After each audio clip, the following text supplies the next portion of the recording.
I think probably most people know that over the last couple days we did a pre-conference, and that was a transitions meeting. So we had a lot of members of our adult community and our up-and-coming adult community who attended a meeting on Wednesday and Thursday about transitioning into adulthood and thriving and being autonomous. And we had members of this group who served on the planning committee of that, and some of the members of this group are also a part of PPMD's adult advisory committee. So what we wanted to do, though, is sort of recap some of what happened in the last couple days and expose some of you to how fabulous our adult community members are. So we're going to do sort of a combo here. We're going to do a Q&A and an interview of some of our adult community members. And then some of the members of our PAAC, our PPMD Adult Advisory Committee, are going to talk about some of the initiatives that they've been leading. So that's what we're going to spend a little bit of time doing. And right before we came up, I was out in the hallway flipping out a little bit because I couldn't find these 7 gentlemen. And I'm pacing around and I'm texting all of them. And I look out in the glass and I see them all down in the bar. So they're transitioning just fine. So it's going to be a really good session because they're all loosened up and they're probably going to be really honest and candid with us. So adulthood looks good. So what I'm going to start with is I'm going to ask each of them to introduce themselves to us and our audience. And so maybe we'll start down here on the end with Mario. If you could introduce yourself, and then we'll just work on down the line. All right? Sounds great, Annie. Right. Thank you. Hi, everyone. My name is Mario Damiani. I'm 37 years old, resident of Silver Spring, Maryland. I'm an attorney by training and went to law school here in the D.C. area. And I've worked for the D.C. government, the United States Department of Labor, and now for the United States Access Board on accessibility standards for federal buildings. And so I'm very honored to be here with all of you tonight, to be a part of the PAAC, and look forward to the next hour with all of you. Thank you. And did I miss it, or did you forget introducing another member of your family? Yes, I missed introducing my better half. Yeah. Of course, my much better half, my wife Teresa, who's not here right now, but she's obviously an integral part of me being part of this group and able to do everything that I do. So thanks for reminding me. Yeah. I didn't want you to be divorced later. No, right. No. Not worried at all about that. Got your back. Okay, all right, thanks. and Pratik? Yeah, so hi everybody. My name is Pratik Awasthi and I'm from London, Ontario, Canada. I'm traveling for the first time to this conference, and I really thank Annie for selecting me as a PAAC member. It's a great opportunity. So I'm a software developer in an IT company called Tata Consultancy Services. So I'm working we are providing IT services to a life insurance company. So I've done a bachelor's in electronics and communications engineering, and then I've done a master's in software engineering, and after that I started working in this company. So that's about me, and as we go further in the discussion, I'll be discussing some more things about my life. So yeah, that's it about me. Okay. Great. And Kanch? Hi everybody, my name is Kanch Randhawa. I'm 40 years old. I have Becker's muscular dystrophy, and I have a degree in political science. I'm from Toronto, Canada, and I've been working in the private sector, and now for the last 10 years in the mortgage finance industry. And I'm married. I have been married for almost 12 years now. And my wife and I have 3 lovely children. They're up here at the front here. My daughter, she's 7, and our twin boys are 3.5. And thank you. They're wonderful children, and very blessed to have them. And I'm looking forward to talking to you a bit more about myself later on. And it's great to see all of you here, and we're all fighting for the same thing. So good to see you all here. Great, thanks. And Anthony? Hello, my name is Anthony DeVergilio. I'm 22 years old. I'm from Bedminster, New Jersey, and I just recently graduated from Rutgers University with a degree in communications. I'm a really positive person. Many of you probably know me through my blog, which will talk to about later. And I don't know, I kind of joined this PAAC because I wanted to show all of you that you could live your life to the fullest, that you can adapt to your situation, and that you can be happy even with this disability. All right, and Buddy. I'm Buddy Cassidy. I'm 25 years old, and I'm from Annandale, Virginia. But I like to think of Washington, D.C. as home because I'm just outside. So welcome to my hometown. I went to undergrad at the University of Richmond, and I did what I like to call a stint at Oxford. I did a study abroad my junior year. I went on for my master's in literature from American University, and I'm hoping to go back for a PhD, to be an English professor. But actually, I just had such a good time in college, I don't want to leave. And right now I'm working at the Folger Shakespeare Library in D.C. That's excellent. And Ben. Hi, I'm Benjamin Dupree. I'm from Dallas, Texas. I am 22 years old, and I just finished my undergraduate in biochemistry at Southern Methodist University. And I'm here trying to share my voice, hope that I can start becoming a greater part of this community. And Ben kind of rocked it today. I think we all should give him a round of applause at our rally. Really great. And Tayjus. My name is Tayjus Sarumpudi. I'm 19 years old, and I'm from Central New Jersey. And I just finished my first year at college in Boston. And I'm very excited to be here. I'm excited to share my voice and also to hear what everyone else on the PAAC has to say. And yeah, thank you so much, Annie, for this opportunity. So I did just have a conversation with them out in the hall about this was not the time to be humble, but they're not listening. Tayjus, where do you go to school? I go to Harvard. He goes to Harvard. All right. So we could call this either a Duchenne conference or a Mensa meeting, whichever you prefer.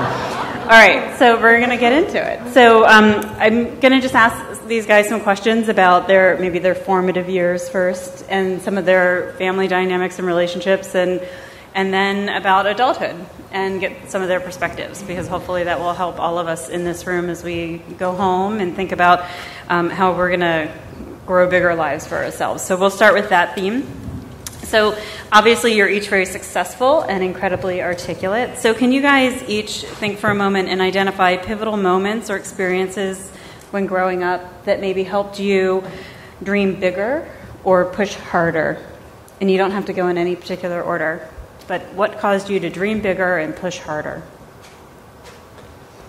Go ahead, Kanch. I see you raising your hand. Yeah, I'll go first. I think it has to go to my parents. They were a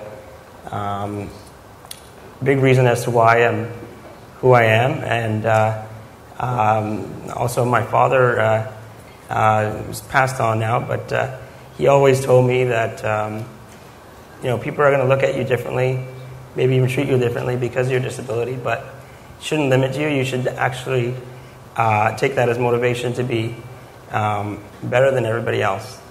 Try to be ahead of everyone else. And I think growing up with that kind of mentality has helped me be the independent person that I am, being able to have a successful career, get married, have children. I think that all leads to that, and not allowing my disability to be a limitation. I mean, I do always have had days where, you feel like, why? But even with that, I think having a strong will to be successful and to do what you want to do, despite certain limitations. Great. Anybody else? Mario? Well, I'll echo what Kanch said about the upbringing. I think it's very important, to not be treated differently for the important things. We have to be treated differently in some ways, medically speaking. A lot more doctor's appointments, a lot more stuff, wheelchairs, ventilators, adjustable beds and whatnot. But at the core, you are who you are, and the disability does not define you. And you can go out there and achieve greatness, and unlimited by those physical limitations. And I think when I was raised, that's all I heard was go for it, do it, bring back good grades, go have fun with your friends, be responsible, aim for something higher in your life and beyond high school. And so having all that really set the stage for me to go on and do what I've done. I will say one other thing that really impacted me a lot. There were a lot of negative experiences. I'm sure all of us in high school have had negative experiences, whether you have a disability or not. But it's those negative experiences. By the time I got to my late teens and early 20s, I had kind of decided that I had had enough, and I wanted to take back the control and not let it be about what other people thought about me, but give myself the control over what people thought, what I did with my life. And that right there, for me, when I told myself that and started believing in that, that's really what gave me the confidence to succeed. Great, thanks. And next, who wants to jump in? Yeah. I'll go. Okay. So I guess the pivotal moment for me, well, of course, my upbringing. My parents were really great. They really told me everything about my disability and did, like Mario said, they treated me like I did have a disability. They treated me like they did my brother and sister. And I guess a pivotal moment for me would be in the senior year of my high school. I was really shy in high school. I really wasn't as social and didn't really go out as much as I try to do now. And all that changed when one of my teachers, I had written 2 poems called From the Outside Looking In and Through the Eyes of a Child, which talked about how I felt like I was different and I felt like I wasn't really included in everything. And she read that to her classes and they liked it so much they asked me to come in and speak to them and talk about my disability and my life and what I go through.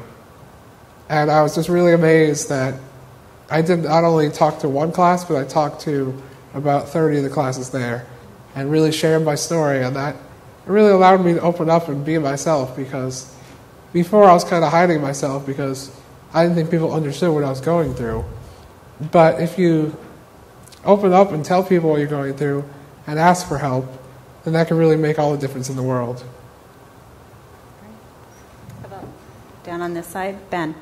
I guess a pivotal moment for me, I would say, was the summer after I finished my first year of college. For a very long time, I had been in, denial about how I felt having Duchenne. I was worried, I was scared, I was anxious. I didn't know how I could keep going, how I could finish college, how I could get a job, how I could have a family. And there were all these fears that I had never thought about, admitted I had.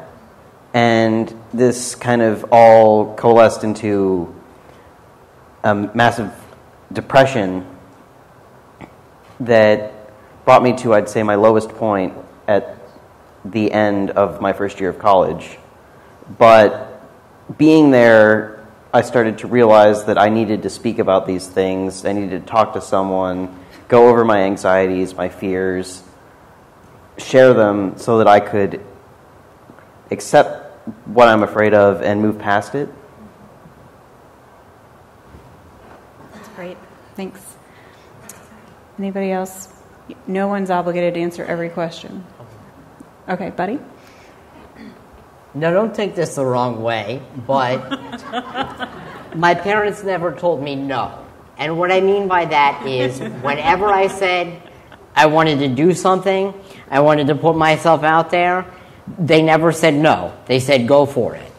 When I wanted to run for president of the elementary school, they said go for it. When I wanted to go study abroad at University of Oxford, when I wanted to go away to college to University of Richmond, they said go for it. And they've always, from when I ran for president of the student body in elementary school, my parents told me, you got to put yourself out there. and people are going to respect you for that.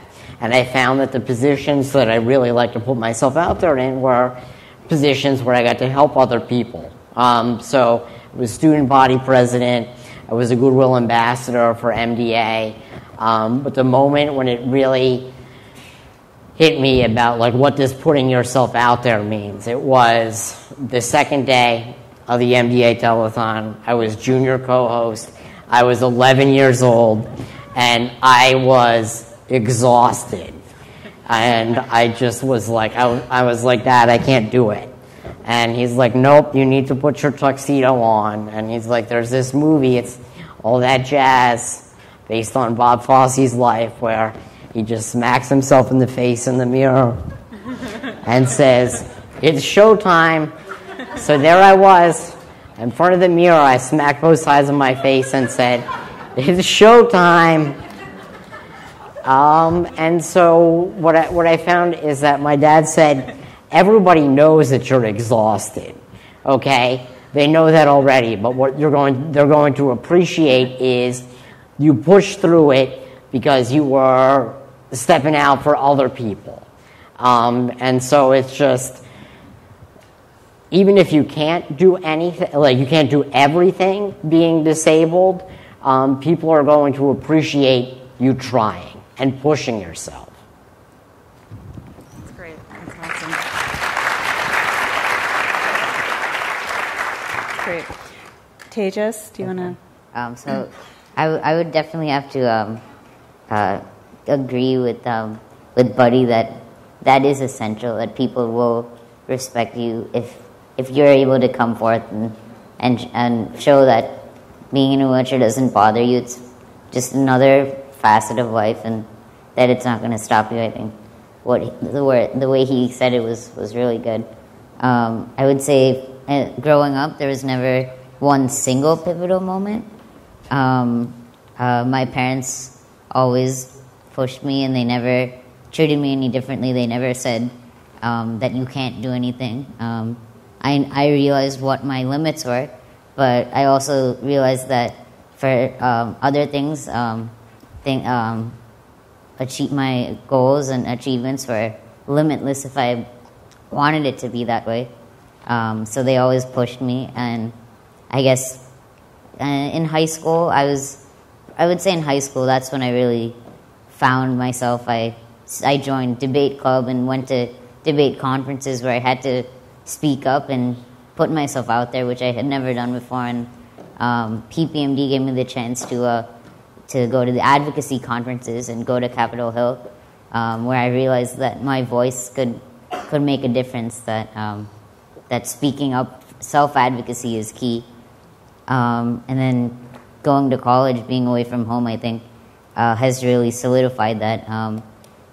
Being away from college, I think, is essential. Being away from home is essential because it teaches you how to be independent, and not just for people with disabilities. I would say one pivotal moment that kind of stands out, that's a little silly, is when I was at school, I didn't want to go to the dining hall, and I went by myself to get a slice of pizza.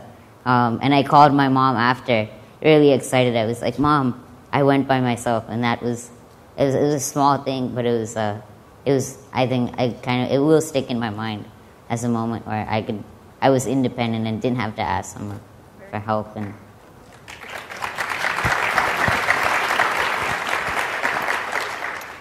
Pratik, do you want to answer this question?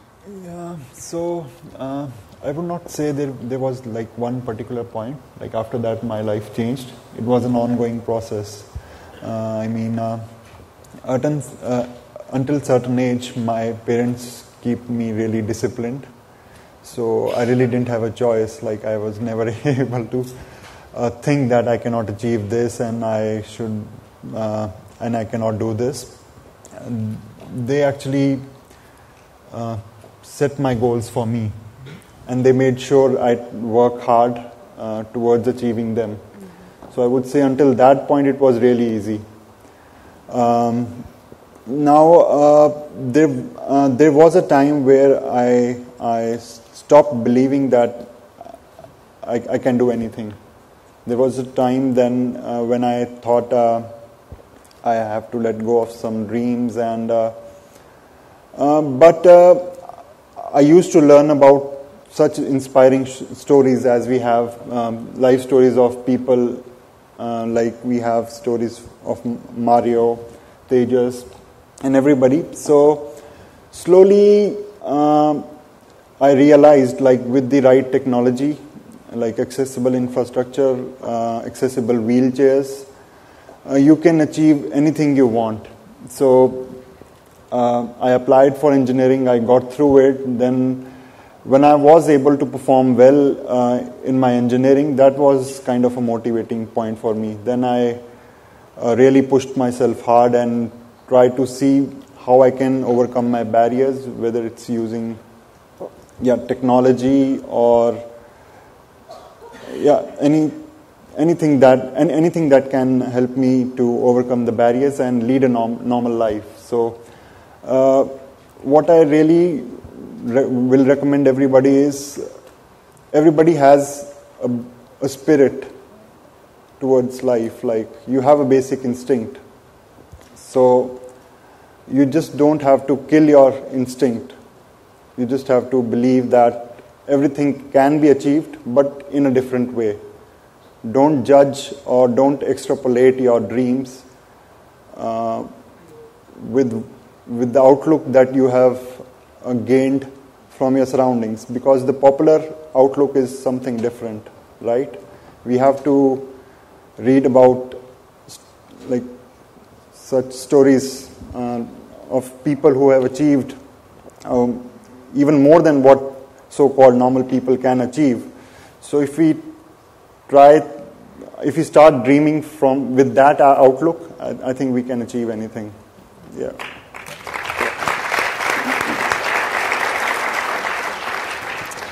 All right, so I'm going to ask two different questions. I'm going to ask it of two different subsets of you, because we could be here all night, and I have a million questions, and I'm sure everyone in this audience does too.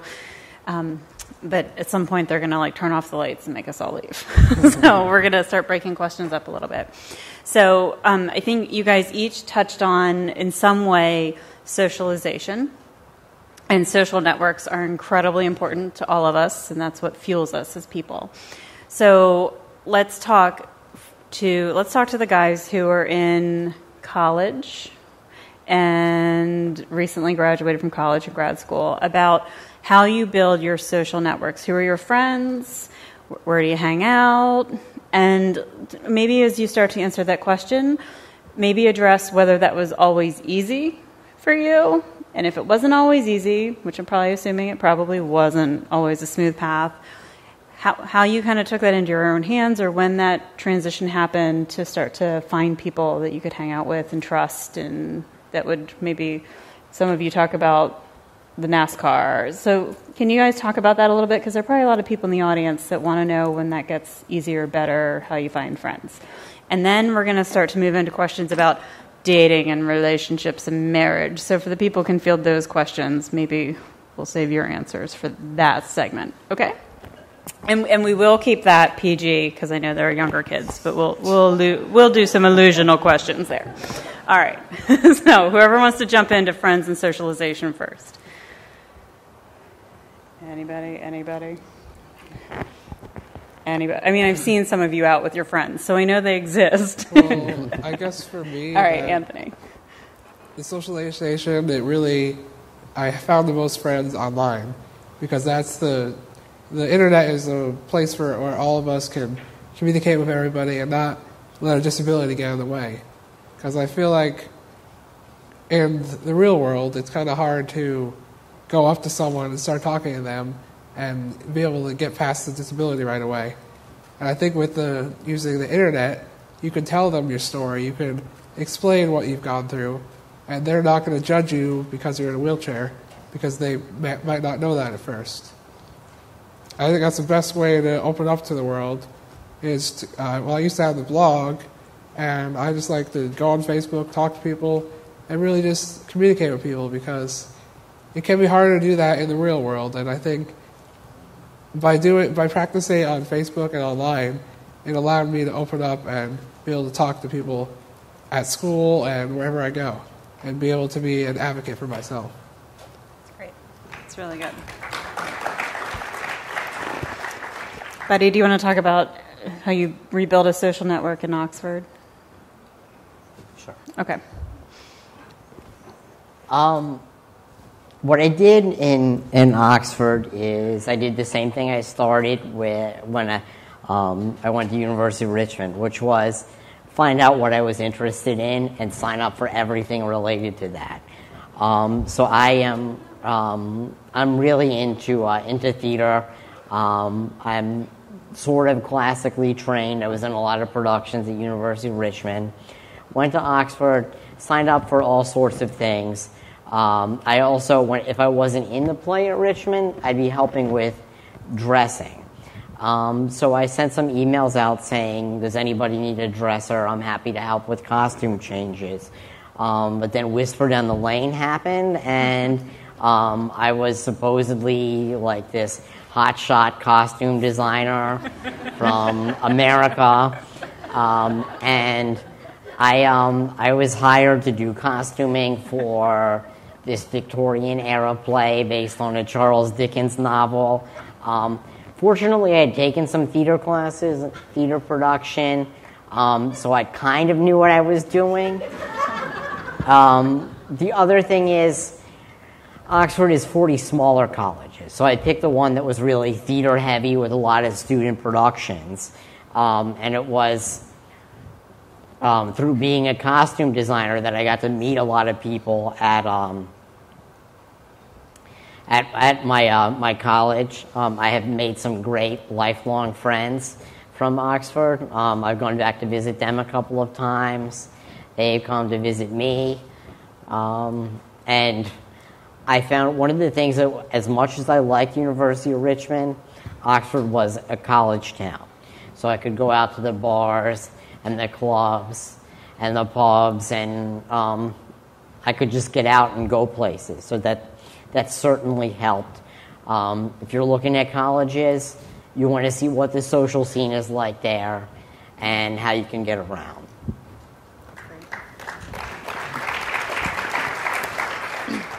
Anybody else want to, Ben? I guess how I like my friends that I'm closest to now are largely friends that I met in middle school, which kind of doesn't make much sense to a lot of people. A lot of people talk about how their best friends were in college or like high school, but I met this group of friends in middle school back when I was still ambulatory and could walk around, but didn't want to participate in PE because it was tiring or do any sort of physical activity.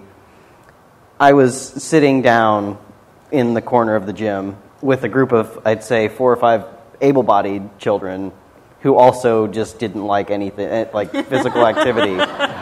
So we all sat there and started talking about, we just started talking about video games because that was what we all liked, and we all just didn't want anything to do with physical activity.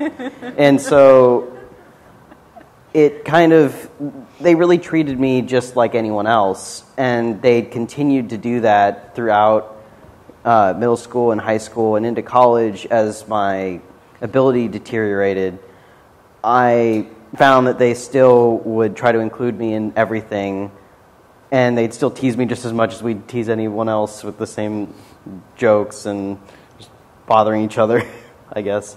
But I found that this group of friends was very accepting of who I was, regardless of my condition, and I found that overwhelmingly helpful and gratifying. That's awesome. That's great. Tayjus, do you want to say anything? So I would say my case is very much like Ben's. I made my closest group of friends around 7th grade, and that really helped. No one ever treated me differently. At that time, I had just started using a wheelchair. So for me, it was a big change, but having that group of friends there who didn't see me any differently really helped. And a lot of people do say that middle school is tough in terms of the social aspect, but I think because of the group of friends that I made, it really wasn't difficult at all for me. And I stayed really close with them in high school. I'm still very close with them now. If you ask my parents, they might say that they're at my house a little too often. But I'm very close to them, and even at school we talk to each other a lot, and they've come to visit me at school, and so we're still very close. I think that it's key to have a strong group like that, and I think my friends now they've seen me go from ambulating a little to using a wheelchair full time, and they've not treated me any differently, and they've begun to understand my needs, and they've begun to try to help me in ways that they can. And in college, it was a little tough because in high school I had the same group, which really helped. In college, I had to get used to a lot of things not being accessible. A lot of the other dorms were not accessible. Mine of course was. But I think I was hesitant to invite people over to my room, which was a mistake in many ways. But I became good friends with people who lived in the same dorm as me. The person who lived next door to me became a really good friend of mine. He had similar interests to me, and he understood my needs. When we would cross the street, for example, he'd always make sure that I was getting across safely or where the curb cut was. And I think generally everyone at colleges has been very nice. It's just finding that group maybe that you're closest to, but everyone is friendly who I've interacted with, and is willing to and wants to get to know me. I think in some ways I've found that being in a wheelchair kind of has made more people aware of me, and so more people actually talk to me. At least that's what I found. So there have been times where people have said hi to me in the night, and I couldn't see them, but they could see me. So I've forgotten a number of people's names, but they all remember mine. So I can't say that that's been too much of an issue, but great.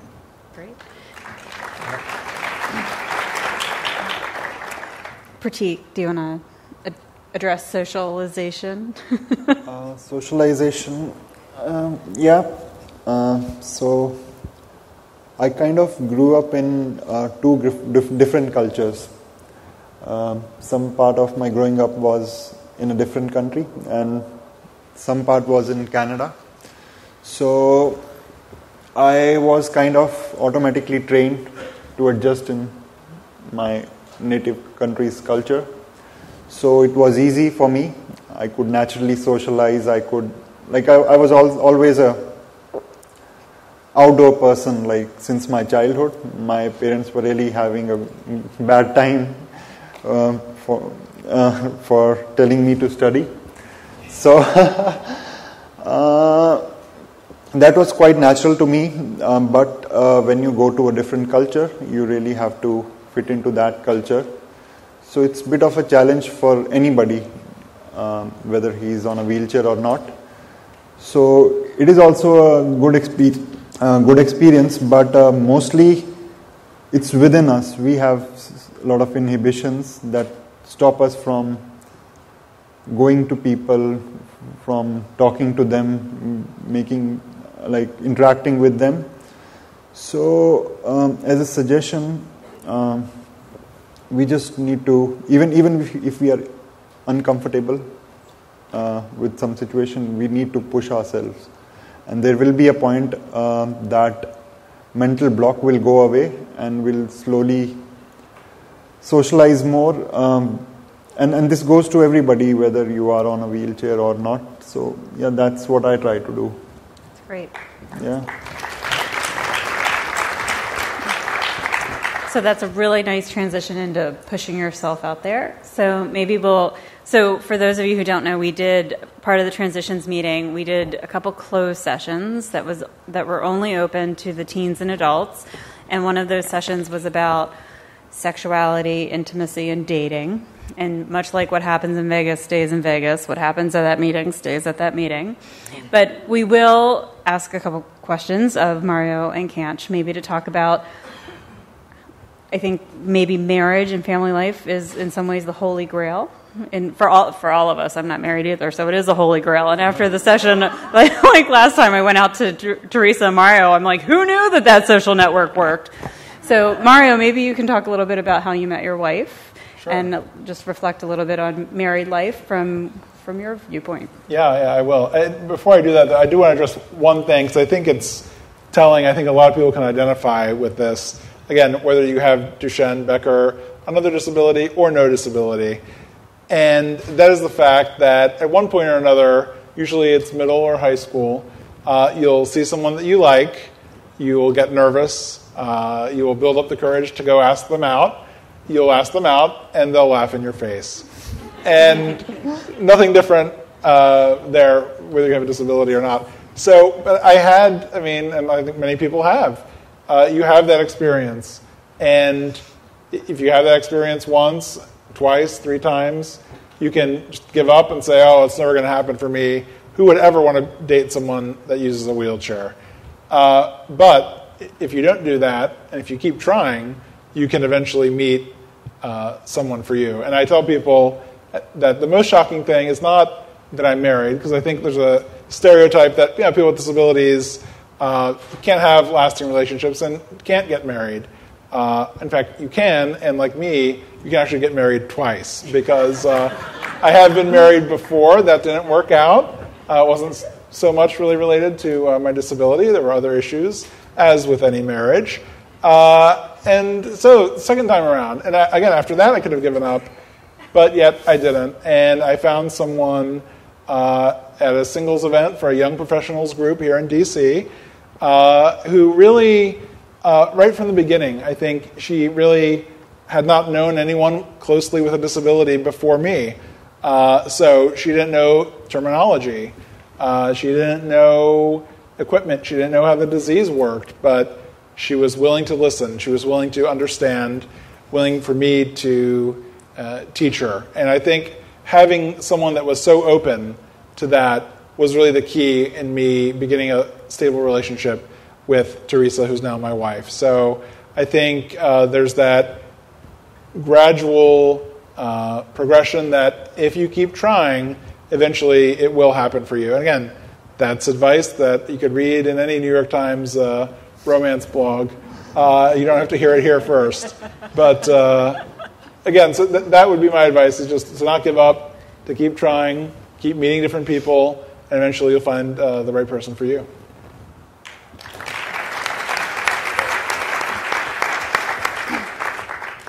All right, and Kanch?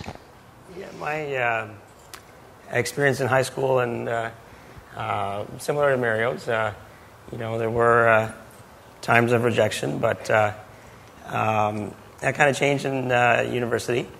I think in university,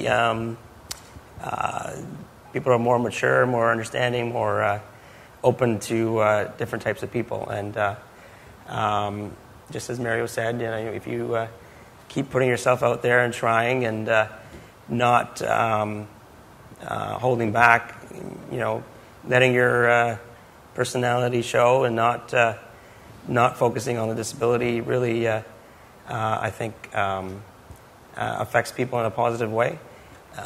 If you are an outgoing, positive person and can crack a joke and can drink and party like everybody else, it doesn't make a difference. Those were my university days, which is kind of a blur, but almost 20 years ago now. But in terms of relationships in university, there were some that I had. My wife probably doesn't want to hear this, but I see the eyes coming at you right now. But obviously they didn't work out. So, but I didn't give up. And in my culture, I'm from Punjab, India. My family is, and there's arranged marriages occur quite a lot. And that's actually how I married my wife almost 12 years ago, like I said before. And we were introduced to each other in November 2002. And because, like Pratik said, living in two different kind of cultures, born and raised in Toronto, Canada, but still had the background of traditional values from India. Allowed me to fall in love with my wife and her falling in love with me, and we got married, obviously, and been a really happy time for us. We have had challenges. There's certain limitations that we've had, obviously, with my disability and hers, but she's a little bit more able than I am. She has polio, but we have been able to have 3 lovely children, and the children they're incredible. They understand our limitations without us even telling them, and for them, normal is just mom and dad are normal, just like anybody else's mom and dad, but one of us uses a wheelchair and one uses a scooter, and there's certain dynamics at home that are just normalized as well, where I have a PCA coming in the morning and the evenings to assist me with my needs. And again, going back to just being an open and outgoing person without being shy or nervous about the fact that maybe someone's going to reject you because of whatever reason, just like anybody else would face. Of course, there's certain people that may not accept the wheelchair or the disability, but you move on. You find people that do, and the only way to do that is to be out there and open and meeting people.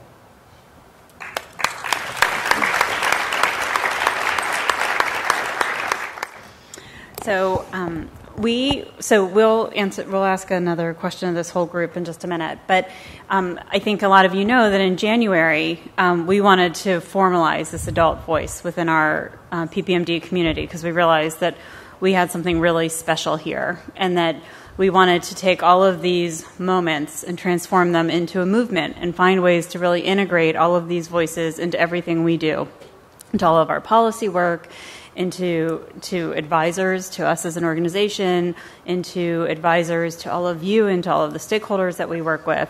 And so what we did at PPMD is we organized what we call PPMD's Adult Advisory Committee.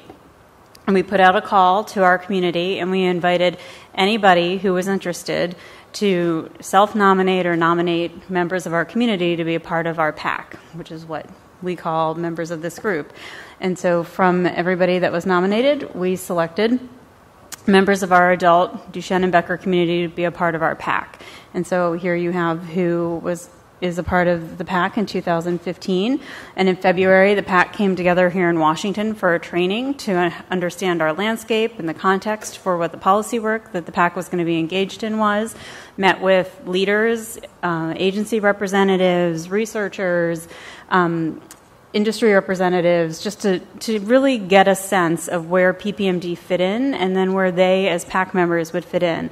And then the PAAC members created an agenda for themselves as well.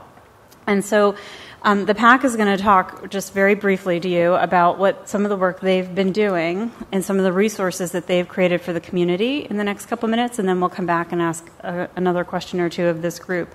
But before I do want to acknowledge a couple members of our PAAC who were with us here in February, who've contributed a great deal to our community, not just since January, but a great deal to our community for many decades, and who we lost very suddenly in the last couple months.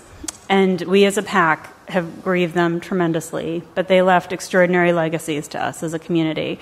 And I also want to acknowledge we call these guys, they call themselves the Wolf Pack. I call them the PAAC-men.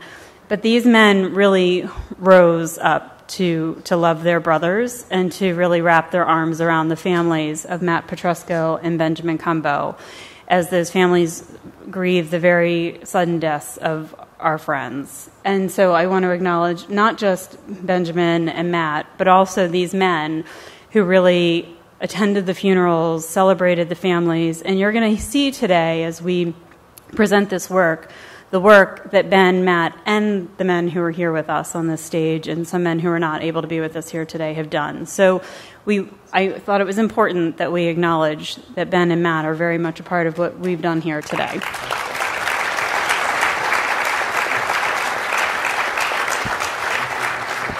The other thing that I want to say is that Matt Petresco's sister, and I'm going to try and say this without getting choked up, asked us if she could take his spot on the PAAC and finish his term through December. As to honor his legacy, and because she's also a manifesting carrier of Duchenne. And so carrier issues and the Duchenne legacy is very personal to her.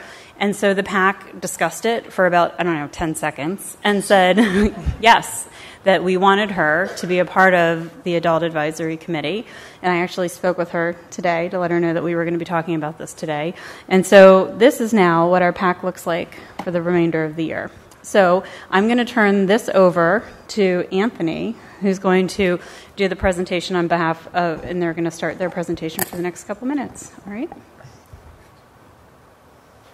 Hello, everyone. Yeah, I can see it. Hello, everyone. I'm proud to be a member of the Adult Advisory Council and to be speaking at this conference as an adult with DMD.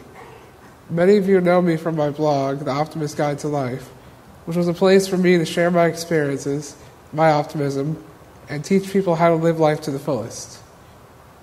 Even though I no longer update my blog, I'm still as optimistic as ever, and I'm able to go beyond just writing about positive things to actually doing them. I am here today as a member of the PAAC because I want to show everyone here, especially those living with Duchenne and Becker, that anything is possible as long as you follow one powerful mantra. Despite my disability, my abilities have no bounds. This means that your abilities are nearly limitless if you are willing to adapt to every situation that you encounter. One powerful example of the need to adapt occurred a couple of years ago for me. My family and I went to visit the doctor for my annual checkup in Baltimore, and the topic changed to a discussion of ventilators. That one word, ventilator, scared me, and I attempted to steer the conversation to a new topic. In the end, though, we decided to go ahead and get a non-invasive ventilator and start trying it out. I'm the type of person who does not like change, so I was very against using the ventilator and did my best to avoid using it to its full potential. All of that changed last spring when I had to go to the hospital for 2 weeks with pneumonia. I realized that the feeling of not being able to breathe was one of the worst feelings in the world, and thought to myself, I have the tools and equipment at home that can keep my lungs strong, give me deeper and fuller breaths, so why am I so against using it? That one thought led me to adapt the ventilator to my liking and comfort level, and it is what led me to try every mask that existed until I could be capable of using the ventilator all night. I was scared of the ventilator until I was given a great reason to keep using it, because it had so many benefits, and then I learned to adapt to it until it felt perfect to me. I struggled with adapting to a situation, and I'm sure many of you have as well, but I learned to not give up and teach myself not to let change be so scary, and instead embrace it. Another note about perseverance. Even while I recovered from pneumonia a year ago, I still worked hard to finish my semester at Rutgers University. And my mom told me to tell you, I got straight A's that semester, despite my illness.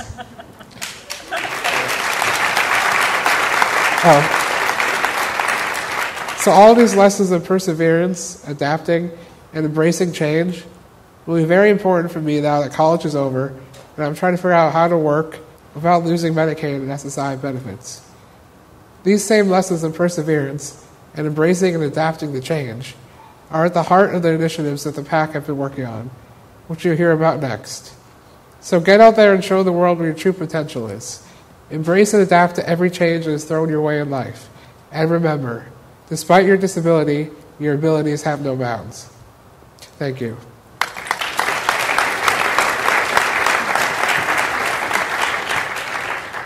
So now I'm going to pass it off to Kanch. Hi. So just to speak about what I was working on, I want to just first of all acknowledge that Matt Petresco also had a big hand in setting up this the ventilatory guide, and also James Hood, who couldn't be with us today, but he also provided some input on the creation of this ventilatory guide that I've been working on with them. So, the next slide. So basically, just briefly, the purpose of this guide on ventilation isn't supposed to be a medical worded document. It's supposed to be and is going to be a personal experience-related guide, so that those of us that are facing issues with pulmonary function should follow this guide as to what to do, and not in a medical. Don't use it as a medical guide to follow. So the first part of the guide that we're working on was to discuss when to assess pulmonary function. It varies in terms of when persons with DMD or Becker's have issues with pulmonary function, but usually it happens when we can't, we're no longer able to walk. And what I've experienced, and Matt and James also indicated, is you have to get used to these pulmonary function tests early, and not be afraid of them. It's important to speak to your doctors and have them discuss pulmonary function and the tests involved at a younger age, so that as the disease progresses, you will have to go through them. So that's something that we think is important to pass on to everyone. Another issue is signs of pulmonary function decreasing, and a lot of them are not really visible, and it could be thought of to be something else, like being tired at the end of the day, or having headaches, or not being able to concentrate. And these are definite signs of pulmonary issues. As muscular dystrophy progresses, our diaphragms obviously weaken, and we need to speak to these issues and understand that, unfortunately, we do have or will have these issues, and we must look to technology which is available, and specifically a cough assist machine.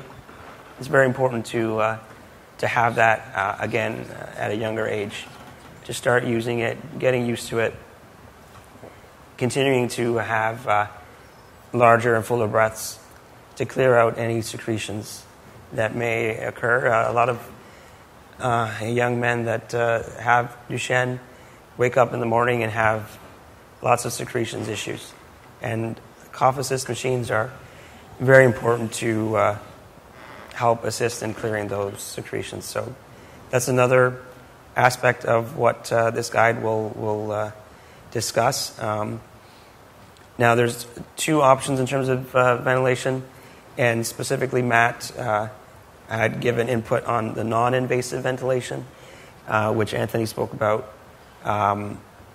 is an option that can provide support for someone with advanced pulmonary issues, where pneumonia may be set in, and a way in which to allow for fuller and complete breaths. The other option is invasive ventilation, which I'm dealing with, and I've actually been very successful. As you can tell, my voice and breathing hasn't been affected by it at all. There are some,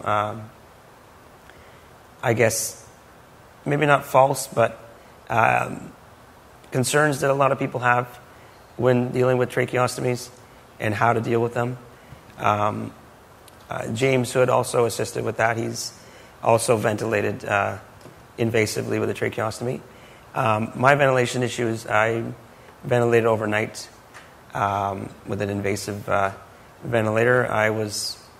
2 years ago, I unfortunately got pneumonia and was in the hospital for about 5 weeks. And it was a difficult decision, definitely, because of the fears of having a tracheostomy, but understanding the benefits of having one and eliminating the chance of me getting sick to the point where I couldn't breathe on my own is the reason why I went ahead with it.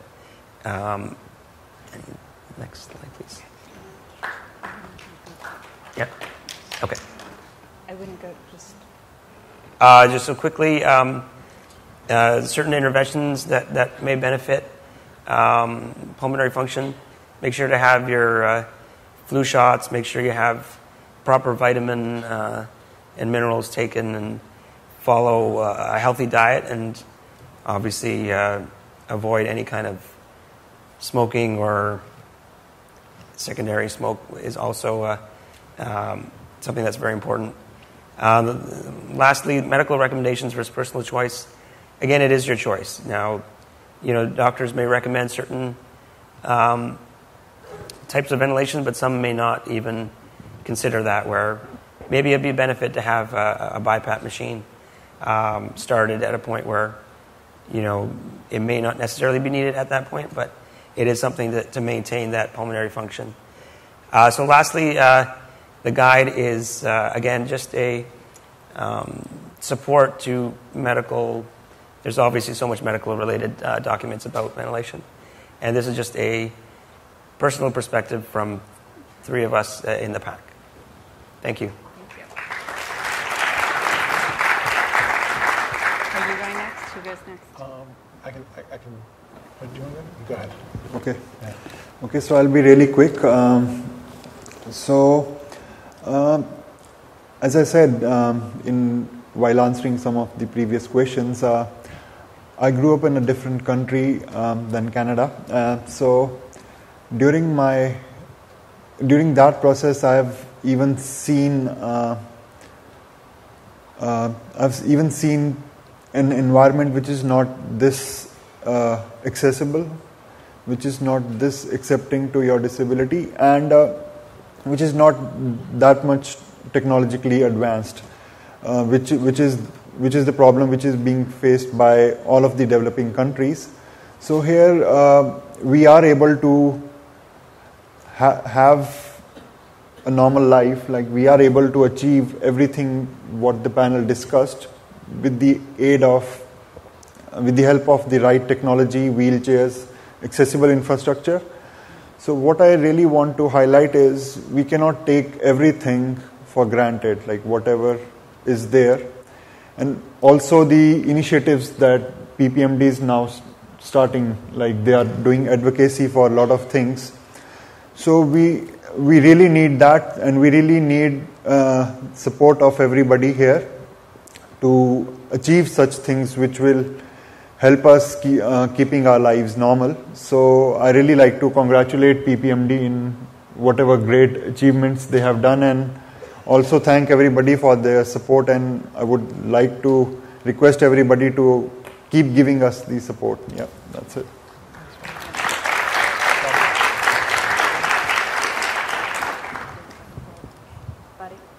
Buddy's going to talk about a quick policy issue. Okay.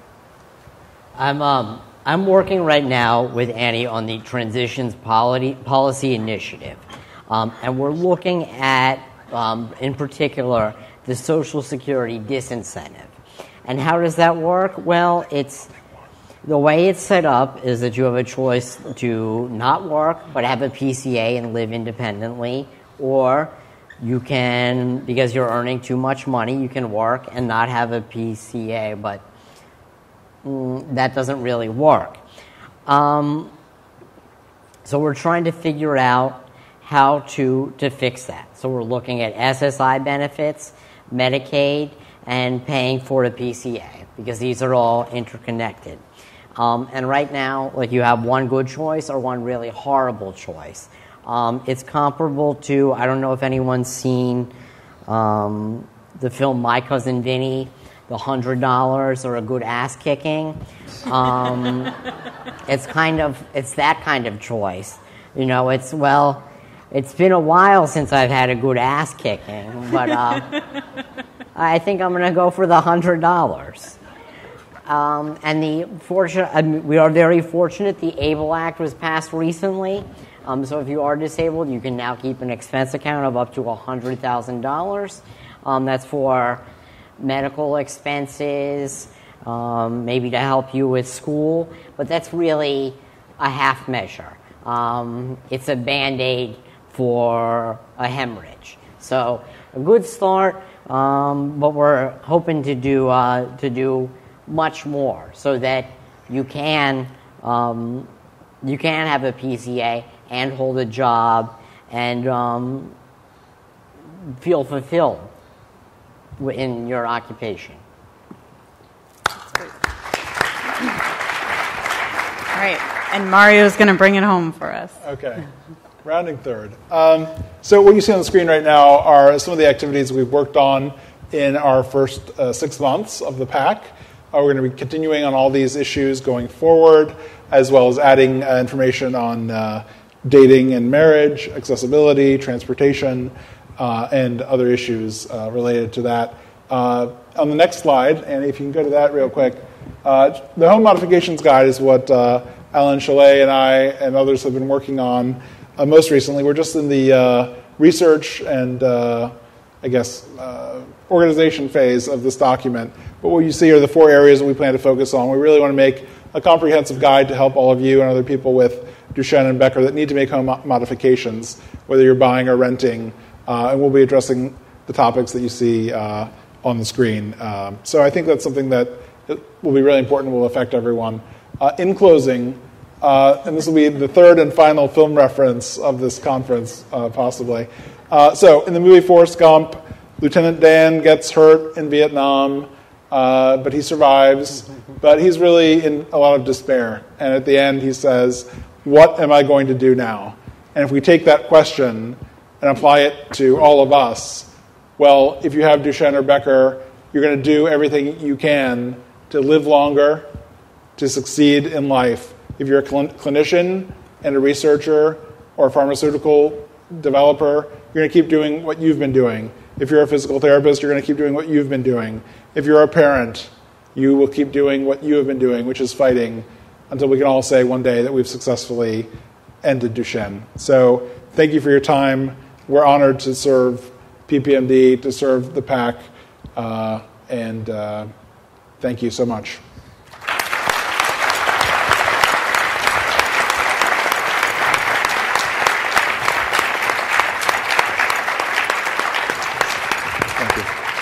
So I think you can see why we launched the PAAC. I can just say that we will be sending out another call for nominations in the fall.